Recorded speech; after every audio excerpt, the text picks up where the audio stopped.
Mein Name ist Ewald Hauschild und ich bin Professor für praktische Theologie.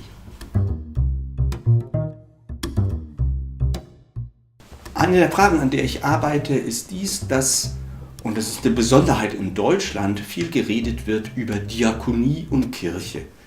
Und es gibt in der deutschen Perspektive auf der einen Seite die Kirche und auf der anderen Seite die Diakonie.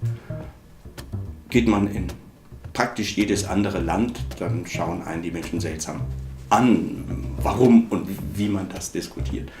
Und ich arbeite daran, in diese Frage neue und veränderte Perspektiven einzubringen und dazu Gedanken und Bilder und Verfahren und aber auch Theorien zu entwickeln, wie ein konstruktives Zusammenarbeiten von verschiedenen Organisationsformen und Ausdrucksweisen im Bereich des Christentums aussehen kann. Das Faszinierendste an meinem Fach ist, dass einem die Themen nie ausgehen, weil sich immer alles ändert. Ich bedauere manchmal die Neutestamentler, die immer wieder mit dem gleichen Text sich beschäftigen zu müssen, aber ich beschäftige mich damit, was mit den gleichen Texten gemacht wird in der Predigt und wie auch ganz vieles Neues, was es früher noch nicht gab, auftritt. Also zum Beispiel, ich bleibe mal bei der Predigt, dass man auch Sachen als Podcast einstellen kann. Was verändert sich dadurch? Immer wieder neue Themen, immer wieder Veränderungen, weil sich die Praxis und das Leben halt verändert. Das ist erstens eine kleine und feine Fakultät. Und das Zweite hängt, glaube ich, damit zusammen.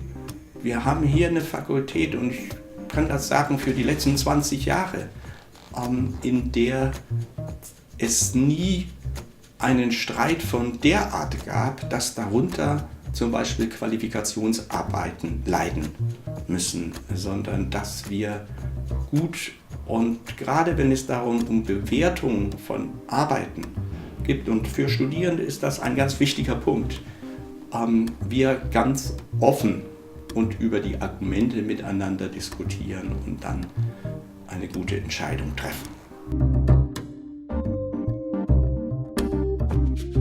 Ich finde, es ist ganz toll, in Bonn zu wohnen. Das ist eine Stadt, die genau die richtige Größe hat, nicht zu klein, nicht zu groß, von der man wegkommt, aber in der sich auch sehr gut leben lässt. Ich wohne seit 1997 hier und bin ganz glücklich, hier zu sein und hier zu wohnen, zu leben, zu arbeiten.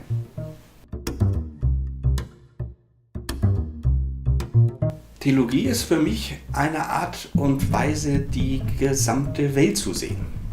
Also das zu bedenken, was in den ganz kleinen, normalen Alltagszusammenhängen vorkommt, wie ich mit anderen umgehe, was für Probleme es gibt und was gleichzeitig die großen und die letzten Fragen mit bearbeitet.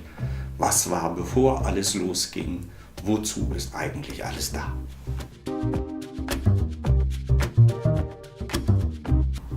Weil sowohl die kleinen Alltagsfragen als auch die großen Fragen lassen sich nicht ausrotten. Man kann vielleicht sagen, solche Fragen soll man nicht stellen.